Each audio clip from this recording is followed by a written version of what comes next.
కృతజ్ఞతాస్తుతులు తెలియజేసుకుంటూ నాకు ఇచ్చిన భాగ్యాన్ని బట్టి ఎన్నిక లేని నాకు దేవుడు నన్ను జ్ఞాపకం చేసుకొని తన కృప ద్వారా దేవుడి యొక్క సన్నిధిలో నిలబడటానికి నాకు ఇచ్చిన ఆత్మశక్తిని బట్టి ఆత్మ బలాన్ని బట్టి కూడా ప్రభు యేసుక్రీస్తుకి కృతజ్ఞతాస్తుతులు తెలియజేసుకుంటూ చిన్న ప్రార్థన చేసుకున్నాం. అందరు కళ్ళు మూసుకున్నట్టయితే ఈ వాక్యం వినే సమయంలో మనం ఉన్నాము కనుక భయభక్తులు కలిగి ప్రభు నాతో మాట్లాడున్నాయన.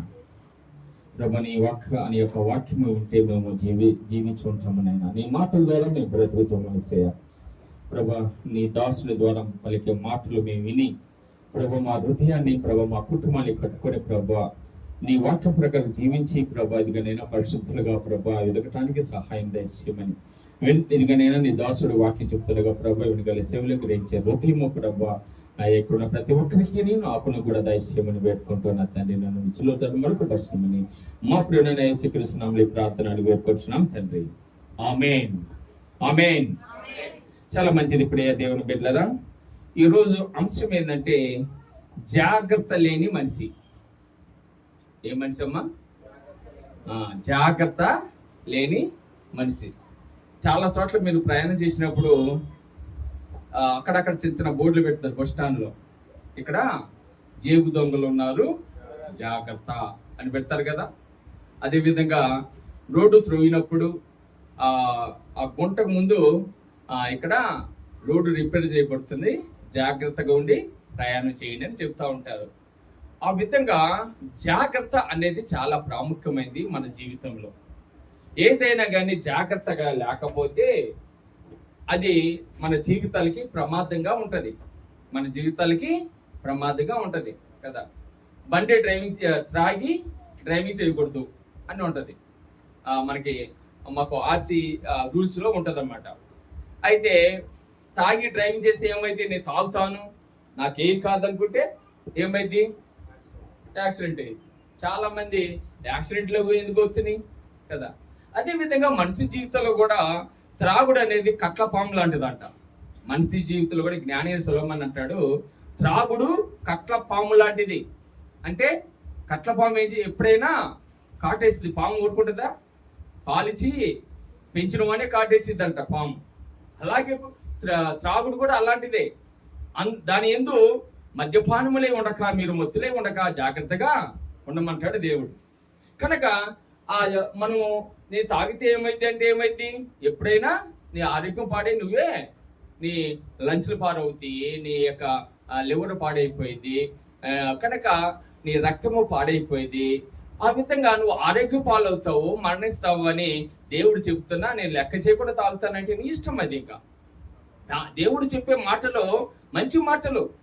అందుకే జాగ్రత్తగా లేనివారు వాళ్ళక ఆపదకి వాళ్ళే కారణము, వాళ్ళ నసిపికి వాళ్ళే కారణము. జాగ్రత్తగా ఉన్న మనుషులు ఇప్పుడు చూడండి, చాలా మంది జాగ్రత్తగా ఉంటారు.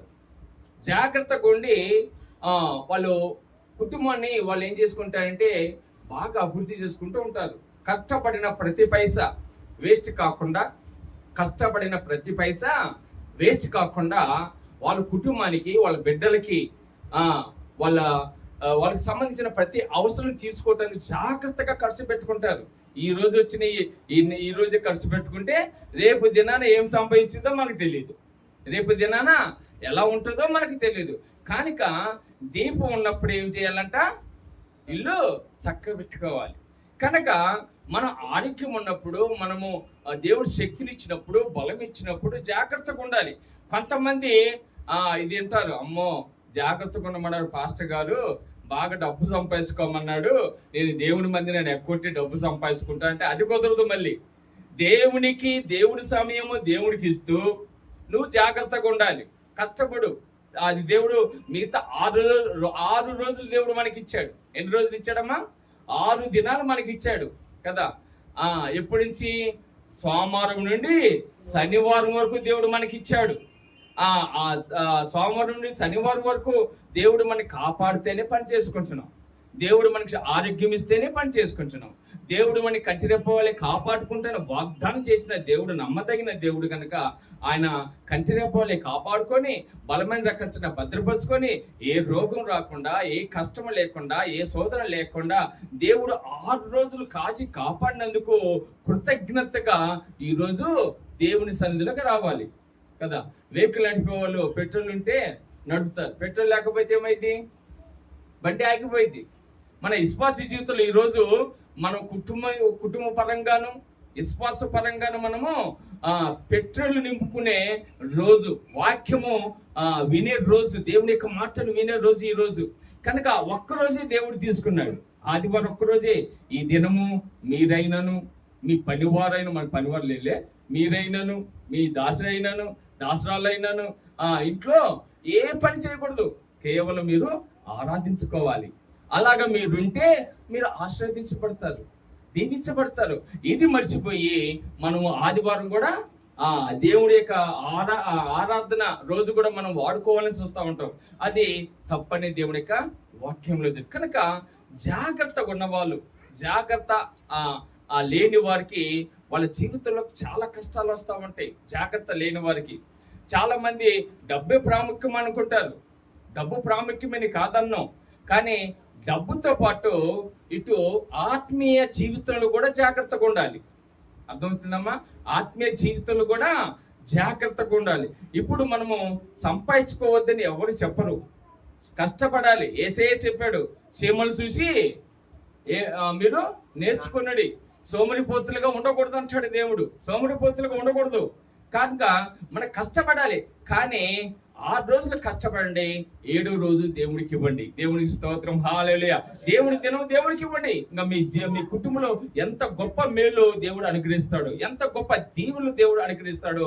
అందుని బట్టి మనము ఇదిగో దేవుని మహోన్నతమైన కృప తెలుసుకొని మనం ముందుకు సాగి ఆశీర్వదించబడతాము. కనుక జాగ్రత్త ఉండాలి, ఆత్మీయంగా జాగ్రత్తగా ఉండాలి, ఈలోక సంబంధంగా జాగ్రత్తగా ఉండాలి కదా. మన వర్షం పడింది అనుకోండి, రోడ్ అంతా బురద, ఎలా నడుపుతారమ్మా? అడుగులు వేసుకుంటూ నడుపుతారు కదా. జాగ్రత్తగా నడుపుతారు. ఎందుకు? మామూలుగా ఇప్పుడు పోయినట్టుగా అంగలు వేసుకుంటే ఎందుకు పోరు అంటే అక్కడ జారితే పళ్ళు రాలుతాయి కాబట్టి. జారితే ఏమైందమ్మా? పళ్ళు రాలుతాయి. కనుక జారకుండా ఉండాలంటే జాగ్రత్తగా వెళ్ళాలి. మన ఆత్మీయ జీవితంలో కూడా జాగ్రత్తగా ఉండాలి.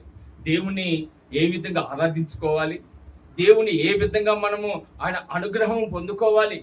అనుగ్రహం ఊరికే రాదు, దేవుని భయభక్తులు కలిగి ఉంటేనే. ఇందాక దావీదు రాసిన 37వ దావీదు కీర్తన ఆరాధనలో చాలా మంది లేరు, ఇంటికి పోయినా చదువుకోండి. 37వ దావీదు కీర్తన. భక్తిహీనులు ఏ విధంగా అయితే నశించిపోతారో, దేవుని యందు నీతి పరులుగా ఉండి వాళ్ళు ఏ విధంగా అయితే దేవుని ఆనుకొని జీవించిన వాళ్ళు ఎలాగ ఆశీర్వదించబడతారో 37వ దావీదు కీర్తన చాలా క్లియర్ గా ఉంటది, చదువుకోండి ఇంటికి పోయినాక. కనుక దేవుని యందు భయభక్తులు కలిగిన వారు ఆశీర్వదించబడతారు. కనుక బైబిల్లో చాలా మంది జాగ్రత్త కలిగిన వారు ఎంతగానో ఉన్నతమైన ఆశీర్వాదాలు పొందుకున్నారు, ఉన్నతమైన దీవెనలు పొందుకున్నారు. మనము ఏ విధంగా మనము ఏదైతే మన టార్గెట్ ఉందో, మన యొక్క ఏ విధంగా ఎదగాలో మన ఒక ప్రణాళిక వేసుకొని మన దేవుని యందు నమ్మకంగా ఉండి మనం దేవుని వైపు చూస్తే అది జాగ్రత్త కలిగినట్టు. చాలా మంది అబ్రాహాము చూసుకోండి, అబ్రాహాము జాగ్రత్త కలిగినవాడు. అబ్రాహాముతో పాటు లోతు ఉన్నాడు కదా. లోతు వాళ్ళ తమ్ముడు కొడుకు. ఆ తమ్ముడు కొడుకు లోతు, ఆయన జాగ్రత్త లేని మనిషి పతనం అయిపోయాడు. అదే ఎందుకు? మనకి హేబెల్ చూడండి, దేవుని యందు జాగ్రత్త కలిగిన వాడు, అందుకే దేవుని యొక్క మహిమను పొందుకున్నాడు. కయ్యను జాగ్రత్త లేనివాడు, అందుకే ఆయన శపించబడ్డాడు. కనుక మనం ఆ విధంగా సౌలును చూసుకుంటే జాగ్రత్త లేనివాడు, దావీదును చూసుకుంటే జాగ్రత్త కలిగిన వాడు, అందుకే ఆయన సింహాసనము స్థిరపరిచాడు దేవుడు. దేవుని స్తోత్రం, హల్లెలూయా. ప్రతి దాంట్లో జాగ్రత్త ఉండాలి. ఫస్ట్ నుంచే ఇప్పుడు నెక్స్ట్ మంత్ నుంచి మనకి మళ్ళీ ఏమి స్టార్ట్ అవుతాయి? స్కూల్, కాలేజీలు అంటే అకాడమిక్ ఇయర్ స్టార్ట్ అవుతుంది కదా, అకాడమీ స్టార్ట్ అవుతుంది. ఇప్పుడు వాళ్ళు ఫస్ట్ నుంచి జాగ్రత్తగా చదువుకున్న పోయిన వాళ్ళు చివరి ఎగ్జామ్ లో పాస్ అవుతారు. ఎగ్జామ్స్ ఎప్పుడు మళ్ళీ మార్చిలో వస్తాయి, లేకపోతే మనకి ఫిబ్రవరిలో వస్తాయి అనుకొని వాళ్ళు అప్పుడు సిద్ధపడదాలనుకుంటే లాస్ట్లో ఏమి అర్థం కాదు వాళ్ళకి. అందుకని ఫస్ట్ నుంచి జాగ్రత్త కలిగిన వారు, మనం ఉన్న దాంట్లోంచి నమ్మకంగా జీవితం కలిగిన వారు దేవుని యొక్క మహోన్నతమైన దీవుల ద్వారా ఆశీర్వదించబడతారు. కనుక అప్పుడే దేవుని బిడ్డలారా, కొంతమంది పరిశుద్ధ గ్రంథంలో అలా చెప్పుకుంటూ పోతే చాలా మంది జాగ్రత్త లేని వారు ఉన్నారు, జాగ్రత్త ఉన్నవారు ఉన్నారు. అయితే ఈరోజు మనం ఏ గుంపులో ఉంటాము? జాగ్రత్త కలిగిన వారి గుంపులో ఉంటామా, జాగ్రత్త లేని వారి గుంపులో ఉంటామా? జాగ్రత్త కలిగిన వారి గుంపులో ఉంటే దేవుడు మనని ఉన్నతమైన స్థితిలో ఉంచుతాడు. ఆమేన్, హల్లెలూయా. ఉన్నతమైన దీవులతో దీవించబడతాం మనం. ఆమేన్, హల్లెలూయా. ఉన్నతమైన ఆశీర్వాదములతో, ఇదిగో నీకు అప్పు కలిగినను, ఇదిగో నీకు నేను తీర్చుకోవటానికి శక్తినిస్తా అంటాడు ఇందాక దావీదు కీర్తనలో. నీకు అప్పులున్న ఆ భక్తిహీనుడు అప్పు తీర్చుకోలేడంట, భక్తి కలిగిన వాడు అప్పు తీర్చుకుంటాడు. రుణస్థుడు దేవునికే రుణస్థుడిగా ఉంటాడు. కనుక అలాంటి మౌనతమైన ఆలోచన ద్వారా ఈరోజు నువ్వు నేను ఏ ఉద్దేశంలో కలిగి ఉన్నాము? జాగ్రత్త కలిగి ఉన్నామా, జాగ్రత్త లేని వారిగా కలిగి ఉన్నామా అనేది మనము జ్ఞాపకం చేసుకుందాం. హల్లెలూయా, హల్లెలూయా. ఈరోజు ఇలా జాగ్రత్త లేకే చాలా మంది కుటుంబాలు విచ్చలవిడిపోతున్నాయండి. దేవుడు ఏర్పాటు చేసిన కుటుంబాలు కూడా, భార్య భర్తలు కూడా విడిపోయి కోర్టులకు పోయి విడాకులు తీసుకోవటానికి దేవుడు మహిమార్థంగా వివాహం చేసుకున్నప్పటికీ వాళ్ళ జాగ్రత్తతనం లేకపోవటం వాళ్ళ కుటుంబాలు పాటు చేసుకుంటున్నారు. వాళ్ళ కుటుంబాలు పాటు జాగ్రత్త అనేది చాలా ఉంది. మనం ఏది తప్పో ఆ తప్పు చేయకుండా మన దేవుడు చెప్పినట్టుగా పరిశుద్ధమైన జీవితము మనం జీవించినట్లయితే మన జీవితాల్లో దేవుడు కడుతూ ఉంటాడు. కనుక అలాంటి జాగ్రత్త, ఎలాంటి జాగ్రత్త ఉండాలో మనం జ్ఞాపకం చేసుకొని దేవుని యొక్క వాక్యంలో కొన్ని మాటలు, కొంతమందిని ఒక ఏడుగును చూపించాలని ఆశపడుతున్నారు. చాలా మంది ఉన్నారు, కానీ ప్రాముఖ్యమైన కొంతమందిని చూపించారు. జాగ్రత్త లేని వారు, వాళ్ళ జీవితాలు ఎలా పతనం అయిపోయాయో, వాళ్ళ కుటుంబాలు ఎలా పతనం అయిపోయాయో, వాళ్ళ విశ్వాస జీవితం ఎలా పతనం అయిపోయిందో, ఆ జాగ్రత్త లేని వారి కుటుంబాల్ని మీకు వివరించాలని ఆశపడుతున్నాను. జాగ్రత్త లేని వారిని మనం చూసి జాగ్రత్త కలిగి మనము దేవుని యందు భయభక్తులు కలిగి ఆత్మీయంగా ఆశీర్వదించబడాలని నా కోరిక. మీరందరూ సంతోషకరమైన జీవితాలు కలిగి ఉండాలని, ఆనందకరమైన జీవితాలు కలిగి ఉండాలని నా ఆలోచన. సంఖ్యాకాండము 23వ అధ్యాయము 10వ వచనం. 23వ అధ్యాయము 10వ వచనం చదవనమ్మా. యాకోబు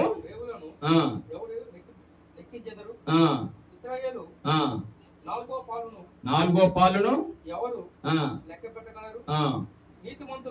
నీతిమంతుల మరణం అంటే మరణము నాకు లభించును గాక, అంత్యదశ ఆమేన్. ఇక్కడ ఈ మాట పలుకుతుంది ఎవరు? ఈ మాట పలుకుతుంది ఎవరంటే బిలాము, ప్రవక్త అయిన బిలాము మాట పడుతున్నాయి. నేను ప్రవక్త, ఎవరమైనా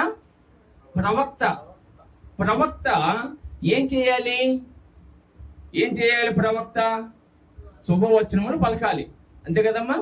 ఇప్పుడు మీరు ఇక్కడికి వచ్చిన వాళ్ళని నేనేం చెప్తాను? మంచి దేవుని మాటలు బోధించి ఆ దేవుని మాటల ద్వారా మీరు ఆశీర్వదించబడతారని, ఆ దేవుని యొక్క మాటల ద్వారా మీ జీవితాలు ఉంటే, ఆ దేవుని యొక్క మాటల ద్వారా మీ ఆత్మీయ జీవితం పెంపొందించుకుంటే, ఆ దేవుని యొక్క మాటల ద్వారా మీరు ఆశీర్వదించబడతారని నేను బోధిస్తూ ఉంటాను. అది నా పని, అది నాకు ఇచ్చిన భాగ్యము. ఈ ప్రవక్త బిలాము కూడా అంతే. ఈ బిలాము కూడా ఏం చేయాలి? దేవుని యొక్క శుభవచనములు పలకాలి. కానీ ఈయన ఏం చేస్తాడంటే శుభవచనములు కాకుండా, శుభములు పలకకుండా ఆయన జాగ్రత్త లేని ప్రవక్తగా మనము చూస్తున్నాం. ఇక్కడ చూడండి, ఆయనకున్న ఆశ అంటే నీతిమంతుల మరణము నాకు లభించును. ఏమన్నాడు? నీతిమంతుల మరణము వంటి మరణము నాకు లభించాలంటాడు. నీతిమంతుల మరణము దేవునికి ఇష్టమైంది. నీతిమంతుల మరణం అంటే దావీదు కీర్తనకాడు అంటాడు, నీతిమంతుల మరణము ఎలాంటిదంట? దావీదు కీర్తనలో 116, దావీదు కీర్తన 10 చూస్తే యెహోవా భక్తుల మరణము ఆయన దృష్టికి విలువ కలది అంటాడు. దేవుని దృష్టికి దేవుని బిడ్డల యొక్క మరణము విలువ కలిగింది, ఎంతో విలువ కలిగింది. ఆ విలువైన మరణము నాకు రావాలంటాడు ఈయన. ఇప్పుడు ఆ విలువైన మరణము నాకు రావాలంటే దేవుని యందు భయభక్తులు కలిగి ఉండాలి, దేవుని యందు విశ్వాసం ఉంచాలి, దేవుని యందు నమ్మకం ఉంచాలి, దేవుని యొక్క మాటలు శిరసా వహించుకొని దేవుని యొక్క మాటలు పాటించేవారుగా ఉండాలి.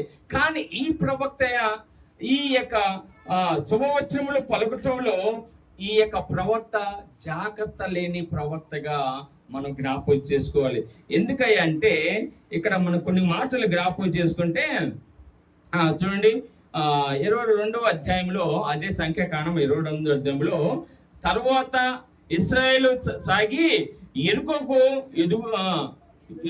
ఎదురుగా యొర్దాను తీరమున మోయాబు మైదానములో దిగారు. ఇక్కడ ఇశ్రాయేల్ ప్రజలు ఐగుప్తు నుంచి కానాను ప్రయాణం అవుతున్న సమయంలో, ఆ ప్రయాణములో వాళ్ళు ఎక్కడికి వచ్చారు? ఎరుకోకు ఎదురుగా వాళ్ళు వచ్చారు, మోయాబు మైదానంలో దిగారు. ఆ మోయాబుల రాజు బిలాము, మోయాబుల రాజు ఎవరమ్మా? సారీ, బాలాకు బాలాకు అక్కడే ఉంటుంది చూడండి 2 సిపారు కుమారుడైన బాలాకు ఇశ్రాయేల్ అమోరీలకు చేసినను. బాలాకు ఇశ్రాయేల్ ప్రజలను చూసి భయపడిపోయి ఈ సారాంశం మీకు అంతా ఈ 22 అధ్యాయము 23 అధ్యాయం అంతా ఉంటది. ఈ బాలాకు ఇశ్రాయేల్ ప్రజలకు భయపడిపోయారు. వాళ్ళు ఎక్కడ వస్తే ఆ భూమి వాళ్ళదైపోతుంది. అర్థమవుతుందమ్మా? ఇశ్రాయేల్ ప్రజలు ఎక్కడ ఉంటే అక్కడ వాళ్ళు ఆ భూమి వాళ్ళదైపోతుంది. వాళ్ళు పోరాడకుండానే, జయించకుండానే ఆ ప్రాంతం అంతా వాళ్ళ స్వాధీనంలోకి వెళ్ళిపోతుంది. అది దేవుని యొక్క కృప ద్వారా. హల్లెలూయా, హల్లెలూయా. దేవుని బిడ్డలైన మనకి దేవుడిచ్చే మంచి గొప్ప అనుగ్రహం ఏంటంటే, మనము ఎక్కడ మనం ఉంటే అక్కడ మనము ఆశీర్వదించబడాలి. అది దేవుని యొక్క ఉద్దేశము.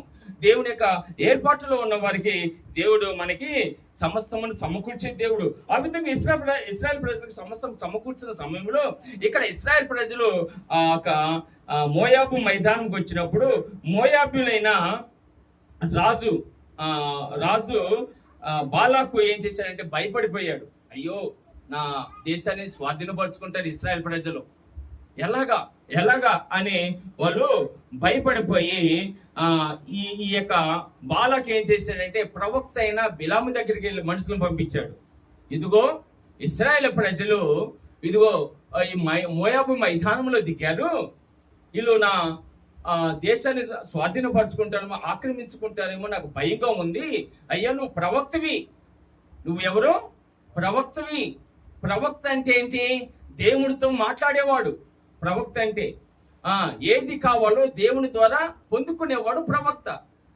ఆ దేవుని యొక్క మాట దేవుడు తెలియజేసింది మళ్ళీ మీకు ఇతరులకు జనానికి తెలియజేసేవాడు ప్రవక్త.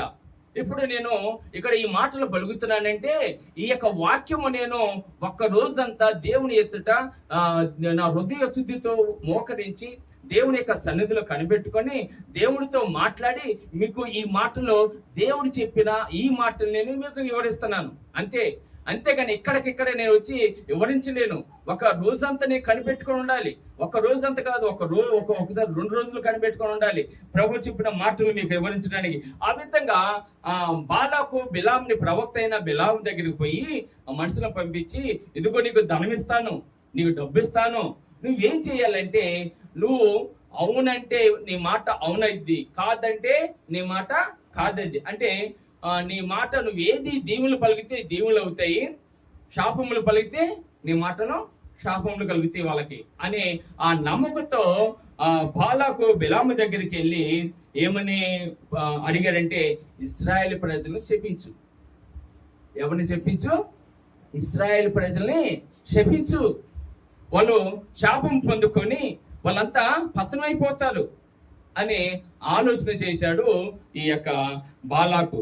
బాలాకు ఆ ఆలోచన చేసుకొని బిలాము దగ్గరికి పోయి, నీకు ధనం ఇస్తాను, నీకు కోరుకున్న ధనం ఇస్తాను, నీకు డబ్బు ఇస్తాను, నీకు సంపద ఇస్తాను, ఏం కావాలో నీకు ఇస్తాను, కనుక ఇదిగో వాళ్ళని ఇశ్రాయేలు ప్రజలను శపించు అని బాలాకు బిలాముతో చెప్పాడు. ఈయన అంతకుముందు, అయ్యా దేవుడు అలాంటి వాడు కాదు, శాపనార్థాలు పెట్టే దేవుడు కాదు, దేవుడు ఆశీర్వదించేవాడే, ఆ ఆశీర్వాదకరమైన మాటలే మా నోటి నుంచి వస్తాయి తప్ప శపించే మాటలు మాకు రావు అని చెప్పినప్పటికీ ఆయన ఇచ్చే డబ్బు, బాలకి ఇచ్చే డబ్బు ఆయన లోబడిపోయి ఏం చేస్తాడంటే కొన్ని లోక సంబంధమైన ఐడియాస్ కూడా ఇస్తాడు.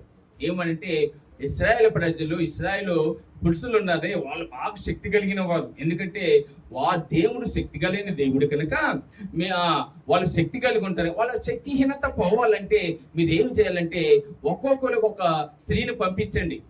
ఆ స్త్రీని ఆమోదించి ఆ పురుషుల్ని ఆమోదించి వాళ్ళ ద్వారా ఆ పురుషుల్ని వాళ్ళు చైనించినప్పుడు వాళ్ళ శక్తి అంతా పోయింది, వాళ్ళ యుద్ధంలో ఏం చేయలేరు అనే ఐడియా ఇస్తాడు ఈ యొక్క ప్రవక్త అయిన బిలాము. చూడండి ఎంత దొంగ ఆలోచన కలిగిన ప్రవక్త. చూడండి, శుభవచనములు పలకవలసిన ప్రవక్త జాగ్రత్త లేని మనిషిగా ఆయన అపశకునములు పెడుతున్నాడు, తర్వాత అపనిందలు పెడుతున్నారు. ఆ ఇశ్రాయేల్ ప్రజలు పతనం పట్టడానికి ఇదిగో ఆ ధనము తీసుకొని వాళ్ళని శపించటానికి వాళ్ళు ఇదిగో అక్కడ బాలాకు ప్రవక్త అయిన బాలాకు నిర్ణయం తీసుకున్నట్లుగా ఉంది. 7వ వచనం చూడండి, 23:7. అప్పుడు బిలాము ఉపమాన రీతిగా ఇట్లను, రాయము నుండి బాలాకు తూర్పు పర్వతం నుండి మోయాబు రాజు నన్ను రప్పించి, రమ్ము నా నిమిత్తము యాకోబును శపించుము, రమ్ము ఇశ్రాయేలును భయపెట్టవలెను. ఏమని భయపెట్టాలి? శపించాలి, ఇశ్రాయేల్ ప్రజలు శపించాలి. చూడండి, కానీ అక్కడికి వెళ్ళినాకంట ప్రవక్త అయిన బిలాము అక్కడ వెళ్ళినాకంట కళ్ళు మూసుకున్నాక ఆయన తెలుక్కునే ఇశ్రాయేల్ ప్రజల్ని ఆశీర్వాదకరమైన శుభవచనం పలికాడంట. దేవునికి స్తోత్రం, హల్లెలూయా. ఆయన డబ్బులు తీసుకొని శపించాలని పోయి కళ్ళు మూసుకున్నారంట, కానీ ఆయనే తెలియకుండా ఇశ్రాయేల్ ప్రజల్ని ఆశీర్వదించాడు. దేవునికి స్తోత్రం, హల్లెలూయా. ఒకరు చెప్పించాలంటే మనం పాడైపోం, ఒకరు పాడు చేయాలంటే మనం పాడైపోము, ఒకరు మనం పత్రం చేయాలని చూస్తే మనం పాడైపోమండి. ఎవరైతే దేవుడు మనకు తోడుగా ఉండి దేవుడు మనకి సహాయం చేస్తూ ఇదిగో మన పక్షంగా ఉంటాడు, మనకు విరోధి ఎవరు? మనకి విరోధి ఎవరు? మనకి విరోధి ఎవరు ఉండలేరు. ఇక్కడ అదే చూడండి, ఆయన శపించడానికి గాడిద మీద వెళ్తున్నాడంట. ఎవరు? ప్రవక్త అయిన బిలాము. ప్రవక్త అయిన బిలాము గాడిద మీద వెళ్తుంటే వెళ్ళకూడదని దేవుడు ప్రత్యక్షమయ్యాడు, దానిలో ప్రత్యక్షమయ్యాడు. కానీ ఈ ప్రవక్త చూడలేకపోయాడు దేవుని యొక్క దూతని చూడలేకపోయాడు. కానీ గాడిద చూసిందంట. ఏం చూసిందమ్మా? గాడిద చూసింది. గాడిద చూసి అక్కడ ఆయన బ్రేక్ వేసినట్టుగా ఆగిపోయింది. అంతే, గాడిద బ్రేక్ అయిపోయింది. ఈ ప్రవక్తకి కనబడట్లేదు దేవుడు. ఎవరికి కనబడుతున్నాడు? ప్రవక్తను మోసే గాడిదకి కనబడుతున్నాడండి. ఎంత గొప్ప ఆలోచన! ఒక్కసారి దైవజనులు పరిశుద్ధంగా లేకపోతే దేవుడు మాతో కూడా ఏం కార్యం చేయలేడు. మీకే ఎక్కువ కార్యం చేస్తాడండి. ఎందుకంటే దేవుని మోసే ఎవరైనా కానీ వాళ్ళ ద్వారా దేవుడు కార్యం చేస్తూ ఉంటాడు. హల్లెలూయా. ఇక్కడ బిలాము అంతే, దేవుడు చూడలేకపోయాడు. ఏంది ఆగిపోయాడు? పో అనేదని గదుగుతున్నాడు. అది కదలట్లేదు. సరే, ఇటు తిరిగని దాన్ని ఇటు తిప్పుతుంటే అడ్డు గోడగా మళ్ళీ ఇక్కడ దేవుని యొక్క దోస్తులు కాపలుగా ఉన్నాయి. ఇక్కడ మళ్ళీ రైట్ సైడ్ కుడితోటికి తిరగమని మళ్ళీ దాన్ని గాడిద ఇటు తిప్పగలని అక్కడ ఎంత సందేహం ఉంది. ఇంకప్పుడు ఎలా ఉంది? ఇంత సందేహం ఉంది. గాడిద అటు తిరగటానికి లేదు, ఇటు తిరగటానికి లేదు. ఈయనకే కనపడట్లేదు, గాడికి మాత్రం కనబడుతుంది. ఈ వాక్యంలో ఉంటుంది కదా, ఎక్కడ మనము చూడమ్మా 22 సంఖ్యాకాండంలో 25. గాడిద యెహోవా దూతను చూసి గోడ మీద పడి బిలాము కాలును గోడకు అదిమెను. సందు లేదు, ఇంతే సందు ఉంది. ఆ సందులో నువ్వు తిరగమని కొడుతున్నాడు. ఆ గాడి గట్టిగా వచ్చినాక బిలాము కాలు ఉత్తుకొని పోయింది. ఉత్తుకొని పోయి ఎడమకైనను తిరుగుటకు దారి లేని ఇరుకు చోటున నిలవగా గాడిద యెహోవా దూతను చూసి బిలాముతో కూడా కింద కోలపడిన కనుక బిలాము కోపడి తన చేతి కర్రతో గాడిదను కొట్టిన. అప్పుడు యెహోవా ఆ గాడిదకు వాక్కునిచ్చును. ఆ గాడిదకి ఏమి ఇచ్చాడమ్మా? గాడిద వాక్ అంటే మాట్లాడటం. గాడిద మాట్లాడిద్దా? కానీ దేవుడు వాక్ ఇచ్చాడు. ఇచ్చిన గాడిద బిలాముని, ప్రవక్త అనే బిలాముని ఎలా తిడుతుందో చూడండి ఒకసారి. అది నువ్వు గాడిదకు వాక్యనిచ్చును, అది నువ్వు నన్ను ముమ్మారు కొడుతీవి, నేనేమి చేసి తిని బిలాముతో అనగా, బిలాము నువ్వు నా మీద తిరగబడితిగా, నా చేతి ఖడ్గమైన ఎడల నిన్ను చంపి ఉంది నేను గాడితో అని. అందుకు గాడిద, నేను నీ దానిని మొదలుకొని నేటి వరకు నువ్వు ఎక్కుసు వచ్చిన నీ గాడిదని కానా? నేను ఎప్పుడైనా నీ కిట్లు చేయట కాదా అని బిలాముతో అనగా అతడు లేదను. అందులో యెహోవా బిలాము కన్ను తెరిచెను. దేవునికి స్తోత్రం, హల్లెలూయా. ప్రవక్త కన్నులు మూసకపోయినాయి. చూడండి, గాడిద కళ్ళు తెరవబడ్డాయి. గాడిద నోరు వాక్ ఇచ్చి దేవుడు ఆ గాడిదతో మాట్లాడుతున్నాడు. నేను ఎప్పుడైనా ఇలా చేశానా? ఎప్పుడు నీకు ఎదురు తిరిగానా? నేను ఒక మాట అయినా అన్నానా? నువ్వు వెళ్ళమన్న చోటికి నేను వెళ్ళా కదా, మరి ఇప్పుడు ఎందుకు చేస్తాను, నువ్వు గ్రహించట్లేదే అని గాడిద ప్రవక్త అయిన బిలాముతో మాట్లాడుతుంది. అంటే చూడు, ఎందుకు ఆయన ఈ యొక్క స్థితికి జారిపోయాడు? గాడిదతో గాడిదతో చెప్పించుకున్నాడు. గాడిదతో చెప్పించుకున్న అవసరము ఆ యొక్క బిలాముకి ఎందుకు వచ్చిందంటే, ఈయన దేవుని యొక్క చిత్తములో లేడు. ఆయన ఏం చేస్తున్నాడంటే శుభవచనములు పలకటములో జాగ్రత్త లేడు. శుభవచనములు పలకటములో జాగ్రత్త లేడు. మనం దేవుని బిడ్డలైన మనకిచ్చిన కృపను బట్టి మనము ఆత్మీయంగా జాగ్రత్తగా ఉండాలని ఈ యొక్క లేఖన భాగంలో చూస్తున్నాం. దేవుని యొక్క మాటల్ని చదివేవారుగా, దేవుని యొక్క మాటలు విని గ్రహించేవారుగా, దేవుని యొక్క మాటలు ఇతరులకు తెలియజేసేవారుగా ఆ గ్రహింపు పాటు ఉన్నది. ఏముండాలమ్మా? ఆ గ్రహింపు పాటు ఉండాలి. ఆ జాగ్రత్త నీలో ఉండాలి. అప్పుడే నువ్వు దేవుని యొక్క బిడ్డగా, నువ్వు విశ్వాసములో ఉన్నట్టుగా, దేవుని యొక్క నమ్మకంలో ఉన్నట్టుగా, ఆత్మీయ జీవితంలో ఉన్నట్టుగా. జాగ్రత్తగా లేని వారికి కష్టాలు వస్తాయండి. ఈ యొక్క ప్రవక్తకి ఎందుకు కష్టాలు వచ్చినాయి? బిలాము ప్రవక్తకి అంటే జాగ్రత్త లేని వాడిగా ఉన్నాడు. శుభవచనములో పలకట, దేవుని యొక్క మాటలు, దేవుని యొక్క దీవులు పలకట, ఆయనకి జాగ్రత్త లేనివాడుగా ఉన్నాడు. కాబట్టి ఆయన చివరికి గాడిదతో చెప్పించుకోవాల్సి వచ్చింది. చూడండి ఎంత అవమానకరం. చూడండి, ఆలోచన చేయండి. ఎవరైనా చిన్నపిల్లలు మనకి ఇది చెయ్యి, ఇది నువ్వు చేయట్లేదంటే మనకి ఎంత బాధ ఉంటుంది. గాడిదతో ప్రవక్త అయిన బిలాముకు చెప్తూ ఉంటే ఆ బిలాము యొక్క హృదయం ఎంతో బాధపడి ఉంటుంది. ఆ చెప్పించుకున్న స్థితి ఆయనకి ఎందుకు వచ్చిందంటే దేవుల్లో లేనందువల్ల, దేవునికి విరుద్ధంగా ఆలోచించటం వల్ల. ధనము తీసుకొని దేవుని యొక్క పని చేయాల్సిన నువ్వు ధనము కొరకు ఆశపడి దేవుని యొక్క బిడ్డల్ని ఆశ్రవదించాల్సిన నీ యొక్క హస్తము, ఇదిగో ఆశ్రవదించబడుతున్న నోరు ద్వారా నువ్వు దీవెనలు ఇవ్వాల్సిన ఈ యొక్క నోరు శపించే మాటలుగా నువ్వు పలుకుతున్నావు. అందుకే నీలో జాగ్రత్త లేదు.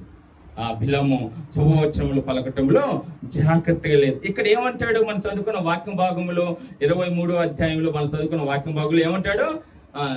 23వ అధ్యాయంలో 10వ వచనం చదువుకున్నాం కదా. ఏమంటాడు? నీతిమంతుల మరణము నాకు లభించును. ఈయన ఇప్పుడు నీతిమంతుడా అనీతిమంతుడా? చెప్పండి. నీతిమంతుడైనా? నీతిమంతుల మరణం కావాలంట ఈయనకి. నీతిమంతుల మరణము ఎలా ఉంటుందంట? దేవుని దృష్టికి ఎలా ఉంటుందంట? విలువ కలిగింది. దేవుని దృష్టికి నీతిమంతుల మరణం ఎలా ఉంటుందమ్మా? విలువ కలిగింది. అలాంటి మరణం ఈయన కావాలంట. ఈయన నీతిమంతుడా? నీతిమంతుడు ఏంటి? అబ్రాహాము నీతిమంతుడు. ఎలాగ నీతిమంతుడు? తన ఏకైక కుమారుని బలిగా ఇవ్వమన్నప్పుడు నోరు తెరవకుండా బలిగా ఇచ్చాడు. అది నీతిమంతుడు అంటే. అందుకే అబ్రాహాము యెహోవాను నమ్మెను, అది నీతిగా ఎంచబడిన. అబ్రాహాము యెహోవాను నమ్మెను, అది నీతిగా ఎంచబడినని దేవుని యొక్క వాక్యంలో చదువుతుంది. దేవుని స్తోత్రం, హల్లెలూయా. అందుకే ఈయన జాగ్రత్త లేని మనిషి. ఏ మనిషి? ఆయనకి ఇచ్చిన పనిలో జాగ్రత్త లేదు. ఆ ప్రవచించటంలో జాగ్రత్త లేనివాడు. అందుకే ఆయన శాపము కొని తెచ్చుకున్నాడు. ఆయన చివరికి చాలా ఘోరమైన మరణం పొందుకున్నాడంట. దేవునికి స్తోత్రం, హల్లెలూయా. ఆయన దేవుని యొక్క ఉగ్రత ద్వారా ఘోరమైన మరణము కొని తెచ్చుకున్నాడని దేవుని యొక్క వాక్యంలో మనం చూస్తాం. హల్లెలూయా, హల్లెలూయా. కనుక ప్రియ దేవుని బిడ్డలారా, మౌనతమైన దేవుడు ఇదిగో నిన్ను నన్ను జ్ఞాపకం చేసుకొని తన కృప ద్వారా ఇదిగో మనని ఆశీర్వదిస్తాడు. అందుకే మత్తయి సువార్త 24:11 మనం చూస్తే అనేకులైన అబద్ధ ప్రవక్తలు వచ్చి పలుకుతురని మోసపరుచుదురని దేవుని యొక్క వాక్యంలో ఉంది కదా. అందుకే అనేకమైన ప్రవక్తలు ఇప్పుడే కాదు, అప్పుడే కాదు, ఇప్పుడు కూడా ఉన్నారు. మనం జాగ్రత్తగా ఉండాలి. మనమే జాగ్రత్తగా ఉండాలి. మన ఆత్మీయంగా ఎవరు బాగా చూసుకుంటారు, ఆత్మీయంగా మనల్ని ఎవరు గౌరవిస్తారు, ఎవరు మన ఆత్మీయంగా నడిపిస్తారు అనే ఆలోచన మనం జ్ఞాపకం చేసుకోవాలి. ఇంకొక వ్యక్తిని తెలియజేస్తాను ప్రియ దేవుని బిడ్డలారా, జాగ్రత్త లేని మనుషులు ఏ విధంగా ఉండి పతనం అయిపోతారు. దేవుని బిడ్డలే కానీ జాగ్రత్త లేకుండా వాళ్ళ జీవితాన్ని పాడు చేసుకుంటారు. ఇక్కడ మనం జ్ఞాపకం చేసుకున్నాం. రెండవదిగా మనం జ్ఞాపకం చేసుకుంటే అపొస్తలుల కార్యములు 5వ అధ్యాయము, అపొస్తలుల కార్యములు 5వ అధ్యాయము 5వ వచనం. అపొస్తలుల కార్యములు 5వ అధ్యాయము. అమ్మా అననీయ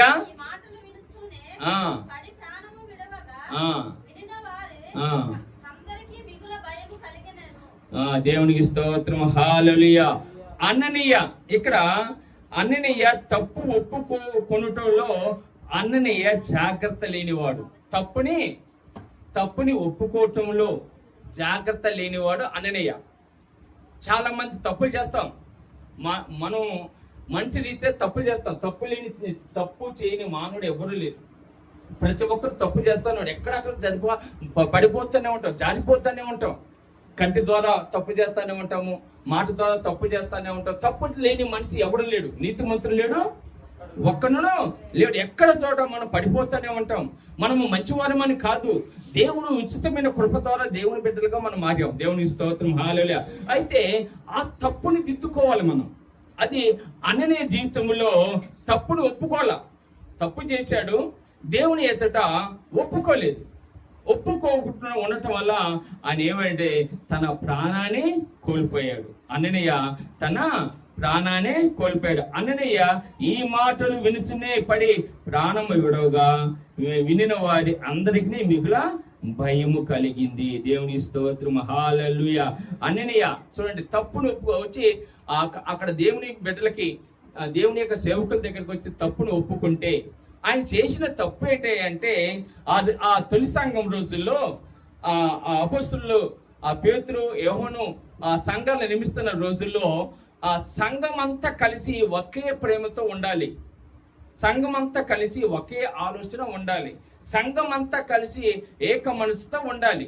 సంఘం అంతా కలిసి సంఘాన్ని సువార్తని ప్రకటించే వారికి సహాయం చేయాలి.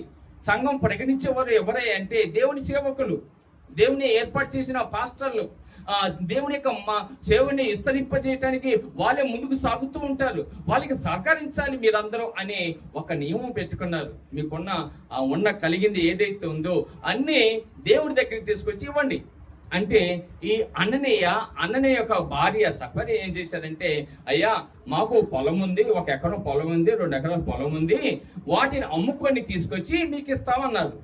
మీ సువార్త పని కొరకు, మీ సువార్త విస్తరించడానికి. ఇప్పుడు మన కానుకలు ఇచ్చేది ఎందుకు? మనం కానుకలు ఇచ్చేది మేము వాడుకోవటానికి కాదు. కానుకలు ఇచ్చేది చాలా తప్పు. చాలా మంది అదే అనుకుంటారు, ఈ కానుకలు ఇస్తే సంఘం కాబట్టి తింటాడేమో. ఎవరు తినరండి. సంఘంలో తీసుకొచ్చిన ప్రతి పైసా దేవుడికి అప్పచెప్పాలి. ప్రతి రూపాయి మందిరం కొరకు ఉపయోగపడాలి. మనం ఇంకా బాగా మిగులు నిధులు ఉంటే సంఘాన్ని మనము అభివృద్ధి పరుచుకుంటూ ఉంటాం. సంఘంలో చాలా అవసరతలు ఉన్నాయి. సంఘంలో మనము ఇదిగో ఒక మరి డిజిటల్ ఏం కావాలి మనకి, స్క్రీన్ కావాలి కదా, డిజిటల్ స్క్రీన్ ఉంటే అందులో మనం పాటలు వేసుకుంటూ దాంట్లో పాటలు పాడుకుంటూ మనకి అనేకమైన ప్రాజెక్ట్ ఉంటే మనకి ఆ వీడియో ద్వారా మనకి కెమెరా సరిగ్గా లేదు, ఆ కెమెరాలో మనం దేవుడి కొరకు ఉపయోగించుకుంటూ మన సంఘాన్ని విస్తరింపజేసుకోవటం, ఇలాగ చాలా చాలా కార్యక్రమం ఉంటాయి ఈ సంఘాన్ని. ఇదంతా ఎవరు ఇవ్వాలి?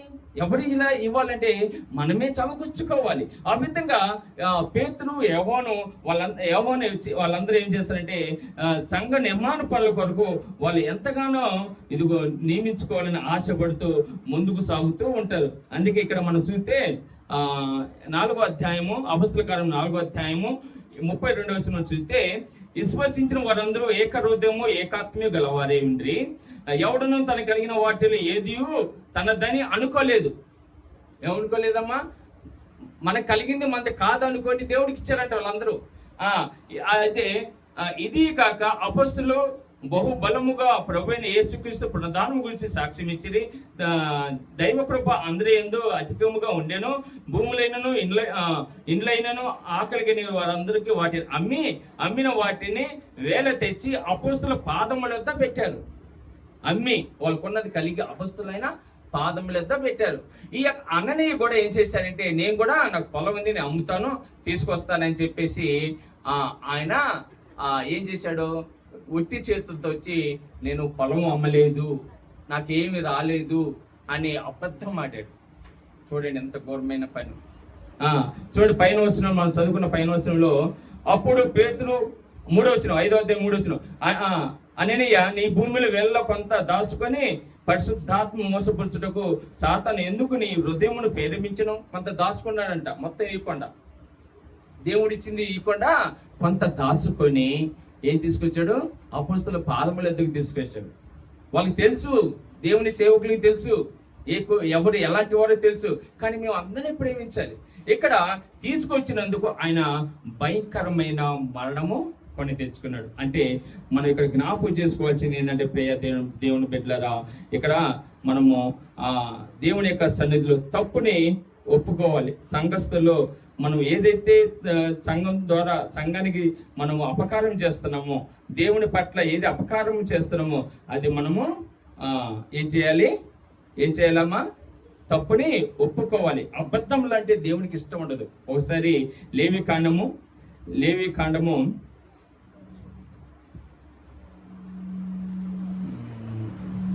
సరే, దావీదు కీర్తనలు 5వ అధ్యాయం 6వ వచనం తీయండి త్వరగా. 5:6 తీయనమ్మా త్వరగా. ఏనమ్మా నువ్వు బైబిల్ పక్కన పెట్టావమ్మా? చర్చికి వచ్చేవా లేకపోతే సినిమా చూడటానికి వచ్చేవా? బైబిల్ కూడా బరువుతుందమ్మా ఆయనకు. బైబిల్ పక్కన పెట్టకూడదు, ఎన్నిసార్లు చెప్పాను నీకు? చదవమ్మా. అబద్ధం వాడువాడిని ప్రియ దేవుని బిడ్డలారా, అబద్ధమైన జీవితం మనకు వద్దండి. మన దేవుడు అవునంటే అవును, కాదంటే కాదు, ఉన్నది చెప్పండి అంతే. అబద్ధాలు ఆడొద్దు. ఎక్కడి నుంచైనా అనే జీవితం ద్వారా మనం తెలుసుకోవాల్సింది అంటే, ఆయన తన తప్పుని అంటే ఆ అబద్ధాన్ని ఒప్పుకోలేదు.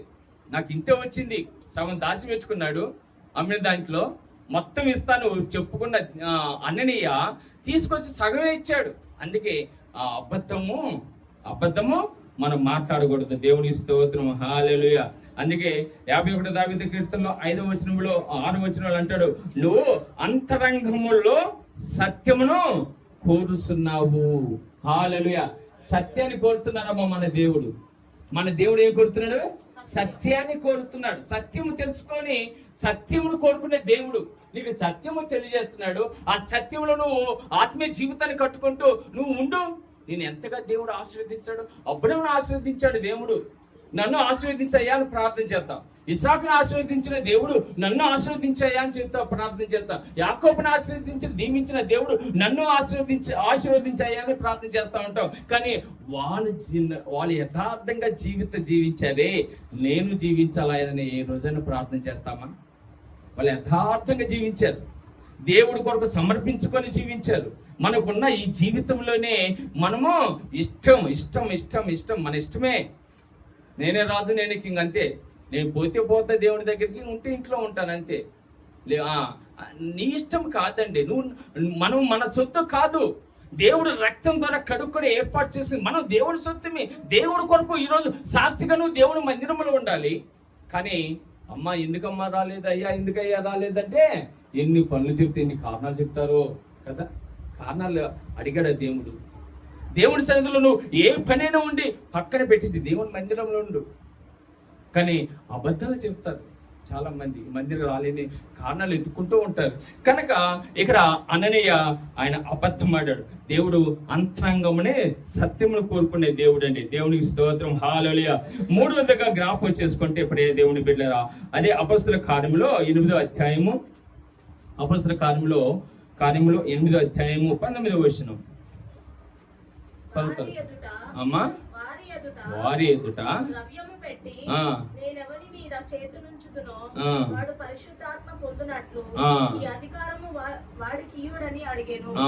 ఎవరైనా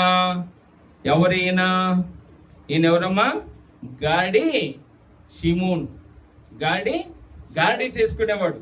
గాడి అంటే మాయలు మంత్రాలు కదా. ఆయన ₹1 100 చేస్తూ ఉంటాడు. ₹1 100 చేస్తూ ఉంటాడు. కానీ ఆయన అడుక్కుంటా ఉంటాడు. మరి ₹1 100 చేసిన ₹100 ₹10 చేయలేడా? కానీ చేసుకోలేడు. అది గాడి మన కంటికి అలా కనబడింది అంతే. ఆ సిమోను ఆయన ఎలాంటి ఆలోచన కలిగిన వాడంటే ఆశ పడటంలో జాగ్రత్త లేని మనిషి.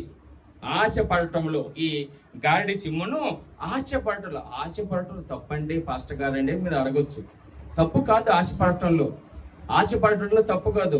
ఏ ఆశపడటంలో తప్పు? ఏ ఆశపడటంలోమా? దురాశ కలిగి ఉండటం తప్పు. ఆశ కలగటంలో తప్పు లేదు. నీకు అవసరానికి ఏది కావాలో అడగండి, దేవుడు ఇస్తాడు. కానీ ఒకప్పుడు మనకి చిన్న ఇల్లు లేనప్పుడు ప్రభా నాకు రేగుల చెట్టు ఉంటే చాలు నన్ను ప్రార్థన చేస్తాము. ప్రార్థన చేసినాక ఇల్లు ఇచ్చింది అనుకోండి, ప్రభా నాకు 4 అంతస్తులు ఉంటే బాగుండు నాయన అని ప్రార్థన చేస్తాం. మళ్ళీ ఏమైనా ప్రార్థన చేస్తాం? అంత ఉందా? అసలు అర్థం ఉందా మనకి ప్రార్థనలకి? అర్థం అనేది ఉందా? ఆశ. ఇప్పుడు దేవుడు మనని ఏదో తలదాసుకుంటా ఇల్లు ఇచ్చాడు. అసలు దేవుడికి అది కూడా లేదే. నక్కలకు బొరియలు ఉండే ఆకాశ పక్షులకి ఏమున్నాయి? ఆకాశ పక్షులకి ఏమున్నాయి బాబు? గూళ్ళు ఉన్నాయి. కానీ మనిషి కుమారుడు తలదాచుకుంటానికి ఏం లేదంట, ఇంకెంత స్థలం లేదంట. ఒక్క స్థలం కూడా లేదు యేసయ్యకి. కానీ మనకేం కావాలి? 4-5 ఇల్లు కావాలి. ఇస్తాడు దేవుడు. ఈయన అంటే మనము దేవుళ్ళు ఎదుగుతూ ఉంటే ఆయన ఆశీర్వాదాలు అలాగనే ఉంటాయి. కానీ అంటే దురాశ వేరు. ఇక్కడ ఈ గారడీ సిమోను ఏం చేస్తారంటే దురాశ. ఇక్కడ పేతురు యోహాను వాళ్ళు పరిశుద్ధాత్మ శక్తి ద్వారా అనేకులు బాగుపరుస్తున్నాడు, అనేకులు స్వస్థపరుస్తున్నారు, అనేక కార్యములు జరుగుతున్నాడు. వాళ్ళందరూ కలిసి ఈ యొక్క శిష్యులకి, యేసుక్రీస్తు యొక్క శిష్యులకి, అపోస్తలుల పాదముల యొద్ద వాళ్ళందరూ ఇదిగో సువార్తను ప్రకటించిన ధనం ఇస్తున్నారు. ఈ ధనాన్ని చూసి ఆశ కలిగింది ఈ గాడిన సింహం. అయ్యా ఇదిగో ఈ ధనం నేను ఇస్తాను. పాపం బిలాము అనుకున్నారేమో, ఈ ధనం మేము ఇస్తాను, మీరు పొందుకున్న పరిశుద్ధాత్మ నాకు ఇవ్వండి, పరిశుద్ధాత్మ మాకు ఇవ్వండి, దాని ద్వారా నేను డబ్బు సంపాదించుకుంటాను. ఆశానికి దేవుని సువార్త పని చేయడానికి ఆశ కాదు. చాలా మంది డబ్బు డబ్బు డబ్బు, అందరికీ డబ్బే. దేవుడికి ఎంతమందికి కావాలి? నిజమైన దేవుడు అంటే ఆ డబ్బు కంటే ఎక్కువ యేసయ్య. ఆ డబ్బు కంటే ఎక్కువ మనకి ఆయన ఉన్న చోట చాలండి, సంతోషం ఉంటుంది. హల్లెలూయా. కనుక ఈయన ఆశపడ్డాడు. అందుకే ఈయన దురాశ. సామెతల గ్రంథము, జ్ఞాన సొలొమోను సామెతల గ్రంథం 11వ అధ్యాయం 6వ వచనం, 6వ వచనం త్వరగా 11:6.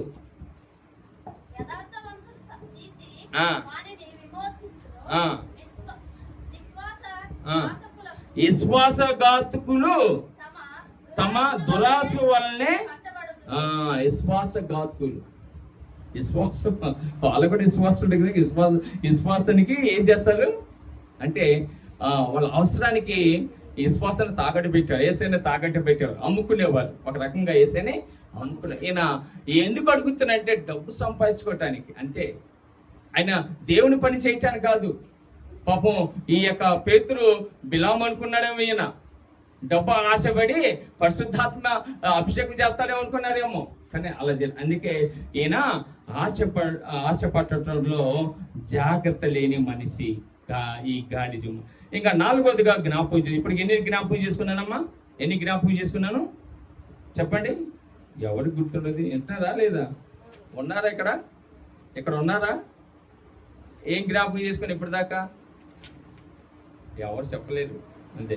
ఒకటి, శుభవచనం పలకటంలో జాగ్రత్త లేని మనిషి. 2వదిగా మనం జ్ఞాపకం చేసుకుంటే తప్పు ఒప్పుకొనటంలో జాగ్రత్త లేని మనిషి అననీయ. మొదటిదేమో బిలాము, శుభవచనం పలకటంలో జాగ్రత్త లేని మనిషి బిలాము. 2వదిగా తప్పు ఒప్పుకొనటంలో జాగ్రత్త లేని మనిషి అననీయ. 3వది ఆశపడటంలో జాగ్రత్త లేని మనిషి గాడి సిమోను. 4వదిగా జ్ఞాపకం చేసుకుంటే నోటికొచ్చినట్లు మాట్లాడటంలో థియోత్రేఫే అనే వ్యక్తి జాగ్రత్త లేని మనిషి. 3వ యోహాను రాసిన 3వ పత్రిక. త్వరగా యోహాను రాసిన 3వ పత్రిక. ఉన్నారా ఇక్కడ? అక్కడికి వెళ్ళలేదు కదా, ఇక్కడ ఉండండి, కొంచెం అవి ముగిస్తాను. 3వ పత్రిక 9వ వచనం, 9-10 వచనం. సంగమునకు ఒక సంగతి వ్రాసి తిని, అయితే వారిలో ప్రధానత్వము కోరుతున్న థియోత్రేఫే మమ్మను అంగీకరించటలేదు. వాడు మమ్మను గూర్చి చెడ్డ మాటలు వదుచు అది చాలనట్టుగా సోదరులకు తానే వాడిని చేర్చుకున్న మనసు గల వాడిని కూడా ఆటంకపరచు సంఘంలో వాడిని వెలివేస్తున్నాడు. దేవుని స్తోత్రం. ఈ యొక్క మనిషి ఎవరు? నోటికొచ్చినట్లు మాట్లాడటంలో జాగ్రత్త లేని మనిషి థియోత్రేఫే అని మనం ఇక్కడ ఒక వ్యక్తిని చూస్తా ఉంటాము. సంఘంలో జాగ్రత్త లేని మనిషి, సంఘంలో జాగ్రత్త లేని మనిషి అంటే ఏంటి? ఆయనదే నెరవేరాలి, ఆయనదే దేవుడి చిత్తం కాదు. అందరూ నాకే సలాం చేయాలి, అందరూ వచ్చి నన్నే పలకరించాలి, అందరూ నా మాటే వినాలి, నాకే లోబడాలి అంటే తాను హెచ్చించుకోవటం. చాలా మంది ఉన్నారు అలాగా. మన సంఘంలో కూడా ఇంతకుముందు ఉన్నారు, ఇప్పుడు లేదండి. తాను ఎత్తించుకోవటం, వాళ్ళ మాట నెరవేరాలి, వాళ్ళకి మనం ఏం చేయాలి? వాళ్ళకి పని చేయాలి మనం. అంటే వాళ్ళు ఏది చెప్తే అది చేయాలి, వాళ్ళ మాట మనం వినాలి. వాళ్ళ మాట వినకపోతే అంతే, ఇంకా మనకి కనపడదు. అలాంటి వాళ్ళు అన్నమాట. ఇప్పుడు ఈ వ్యక్తి అలాంటివే. చూడు, సంఘంలో ఒక సంగతి వ్రాసిని, అయితే వాడిలో మానవత్వము కోరుస్తున్న థియోత్రేఫే. మానవత్వం లేని మనుషులు అండి వీళ్ళందరూ. మానవత్వము సంఘంలో ఒకరు చిన్న ఒకరు పెద్ద లేదండి, అందరూ ఒకటే. మీరు చెప్పిన మాట నేను వినాలి, నేను చెప్పిన మాట మీరు వినాలి, అంతే. సంఘంలో ఎవరు అధికారం చేయకూడదు. సంఘంలో అందరూ ఒకే ప్రేమ కలిగి ఉండాలి. సంఘంలో ఒకరొకరు గౌరవించుకుంటూ నడుచుకోవాలి, ఐక్యత కలిగి నడుచుకోవాలి.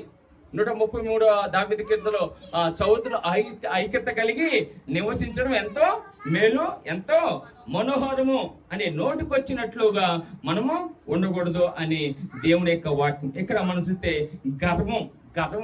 అందుకే జ్ఞానేశ్వర సొలొమోను 13వ అధ్యాయము 10వ వచనంలో గర్వం వలన ఏమైందంట? జగడమే పుట్టును. గర్వం వల్ల జగడం వచ్చింది కనుక గర్వము మనకు ఉండకూడదు. ఈ యొక్క వ్యక్తికి గర్వం, సంఘంలో గర్వం ఉన్న వ్యక్తి ఈయన. అందుకే గర్వం ఉండకూడదు. అందుకే నోటికొచ్చినట్లు మాట్లాడటంలో జాగ్రత్త లేని మనిషి థియోత్రేఫే. 5వదిగా మనం జ్ఞాపకం చేసుకుంటే త్వరగా కన్నీరు విడుచుటలో జాగ్రత్త లేని మనిషి ఏసావు. ఎవరు ఏసావు?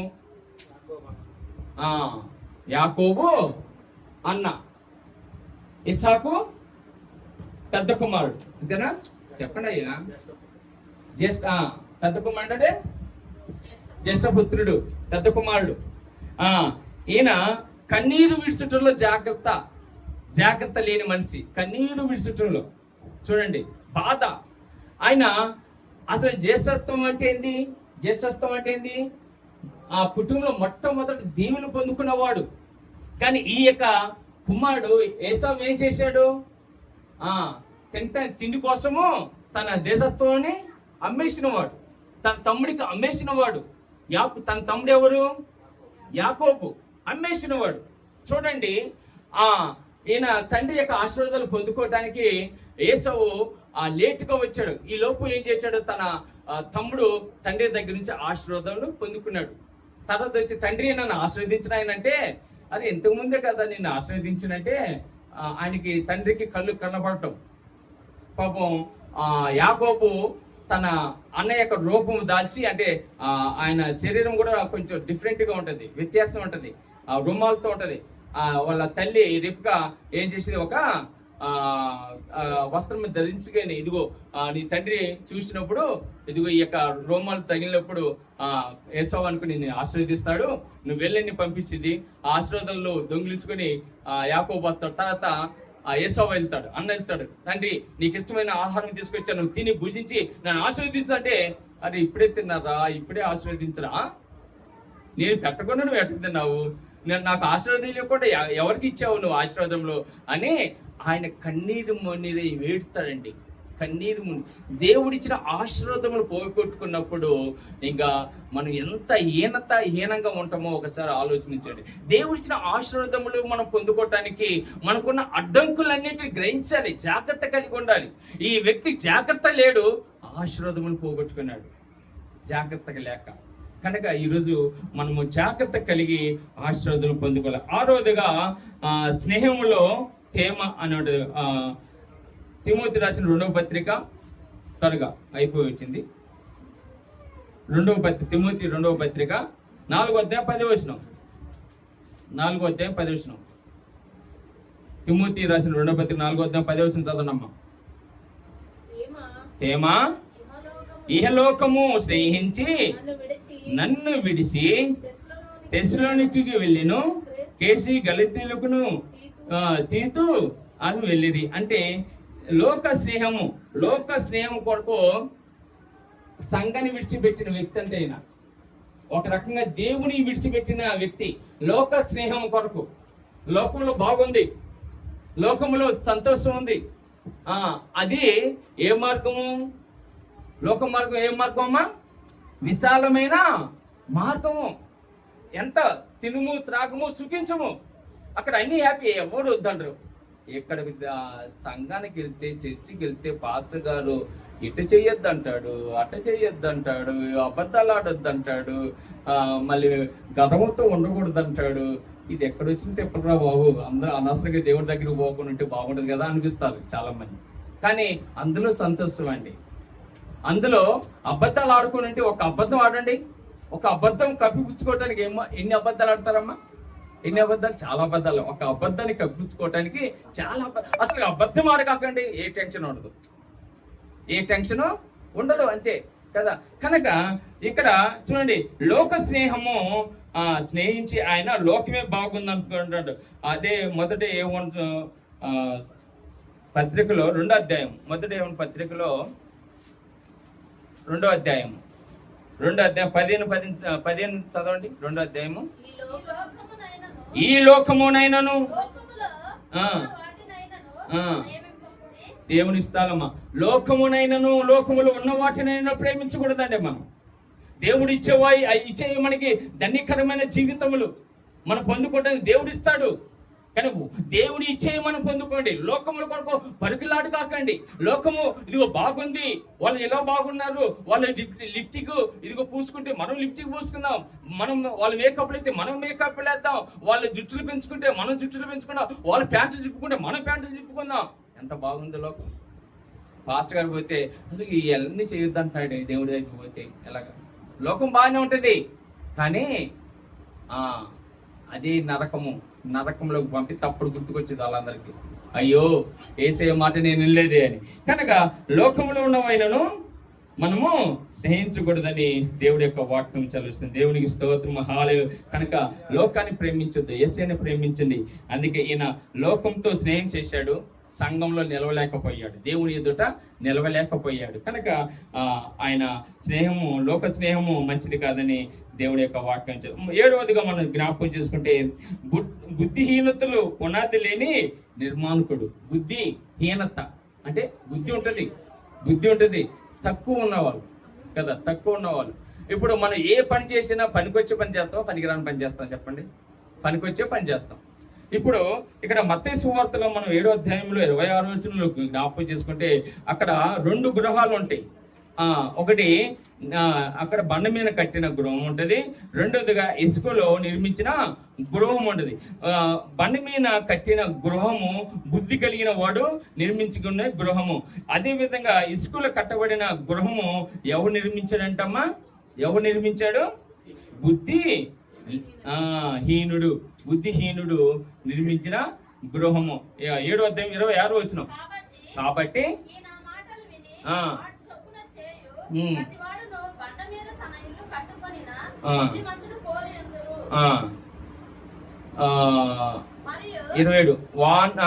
వాన కురిసినను వజ్రను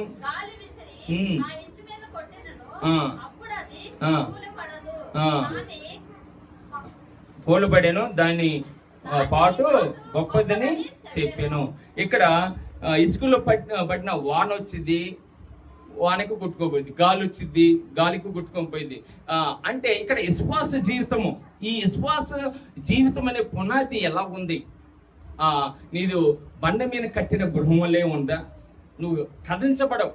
కానీ అవిశ్వాసం ఎలా ఉంటుంది? ఊగుతూ ఉంటుంది, గాలి కొట్టుకొని పోతూ ఉంటుంది అనమాట. ఆ విశ్వాస జీవితము ఆయన బుద్ధిహీనులు పునాది ఏ విధంగా ఉందంట? జాగ్రత్త లేని నిర్మాణం వల్లే ఉందంట. జాగ్రత్త అంటే మనం ఏ పని చేసినా పనికొచ్చే పని చేయాలి, పనికిరాని పని చేయొద్దు. విశ్వాసించదు. ఏసయ్యను నమ్ముకున్నావు, నమ్మకంగా ఉన్నావు. ఆ ఏసయ్య నీ కొరకు సమర్పించుకొని నీ కొరకు ఈ లోకానికి వచ్చి ఇదిగో ఆయన అనేకమైన శ్రమలు పొందుకొని నిన్ను నన్ను రక్షించడానికి మనకు కలిగే ఆ శ్రమల నుంచి ఇదిగో మనం తప్పించి ఆయన మన శ్రమలను తన మీద వేసుకొని మన భారము తన మీద వేసుకొని ఇదిగో పరిశుద్ధమైన రక్తం మన కొరకు కలిసి విశ్వాసంలో ఇదిగో మనం ఎదగటానికి ఆయన కృప ద్వారా మనని ఇదిగో ఉన్నతమైన స్థితిలో మన దేవుని బిడ్డలుగా అంగీకరించడం, తన ప్రాణం అర్పించి ఇదిగో ఏ విధంగా అయితే పునరుద్ధానం అయ్యాడు, నిత్య జీవం మనకు అనుగ్రహించాడు పునరుద్ధానమయ్యి. ఇదిగో ఆ విశ్వాసం అనే పునాది నువ్వు నమ్మకంగా ఉంచుకోవాలి, కదల్చబడదు. ఇక ఇసుకలో పడిన గుణము అది ఏ విధంగా అయితే ఊగిద్దు, గాలి పోయితే కొట్టుకొని పోయింది, తుఫాను అయితే కొట్టుకొని పోయింది, ఇంకా తిరస్తం ఉండదన్నమాట. మీరు స్థిరులై ఉండండి, విశ్వాసంలో నమ్మకంలో దేవుని సన్నిధిలో స్థిరులై ఉండండి. ఆ విధంగా ఈరోజు జాగ్రత్త కలిగి ఉండండి. అలాంటి ఎవరైతే ఇదిగో విశ్వాసమైన బండ మీద నువ్వు ఇదిగో ఇంటి నిర్మాణం చేసుకుంటావో, విశ్వాసంలో ఉంటావో వాళ్ళు జాగ్రత్త కలిగిన వారు. ఇక్కడ మనము 7 ఆలోచన, ఒకటి శుభవచనములు పలకటంలో జాగ్రత్త లేని మనిషి బిలాము ప్రవక్త. రెండవదిగా జ్ఞాపకం చేసుకుంటే తప్పు ఒప్పుకున్నటంలో జాగ్రత్త లేని మనిషి అననీయ. మూడవదిగా ఆశ పట్టడంలో దురాశ కలిగి ఉండటంలో గాడిడి సిమోను జాగ్రత్త కలిగిన వాడు. ఇంకా మనం చూద్దాం. నాలుగవదిగా నోటుకు వచ్చినట్లు మారటంలో ఇదిగో జాగ్రత్త లేని మనిషి థియోత్రోపి. ఐదవదిగా కన్నీరు విడుచుటలో జాగ్రత్త లేని మనిషి ఏసావు. ఆరవదిగా లోక స్నేహము ఇదిగో తేమ మంచిదని అంచుకొని సంఘములో జాగ్రత్త లేని మనిషిగా జీవించాడు. బుద్ధిహీనులతో పునాది లేని నిర్మాణకుడిగా జాగ్రత్త లేని మనిషిగా ఉన్నాడు. కనుక ప్రియ దేవుని బిడ్డలారా, ఎవరైతే జాగ్రత్త కలిగి ఉంటారో వాళ్ళు ఆశీర్వదించబడాలి. అందుకే అబ్రహాం జీవితం చూపించాను, దావీదు జీవితం చూపించాను. జాగ్రత్త కలిగిన వాళ్ళు ఎలాగా ఆశీర్వదించబడతారు. ఆ విధంగా మీరందరూ జాగ్రత్త కలిగి ఆత్మీయ జీవితంలో ఆత్మీయ వరములు, ఆశీర్వాదములు, దీవెనలు మీరందరూ పొందుకోవాలని ఆశపడుతూ ఈ కొద్ది మాటలు ముగిస్తున్నాను. కొద్ది మాటలు దేవుడు దీవించి ఆశీర్వదించిన గాక ఆమేన్. చిన్న ప్రార్థన. మా ప్రభువుని యేసయ్య, అద్భుతమైన ఆలోచన తెలియజేసాను.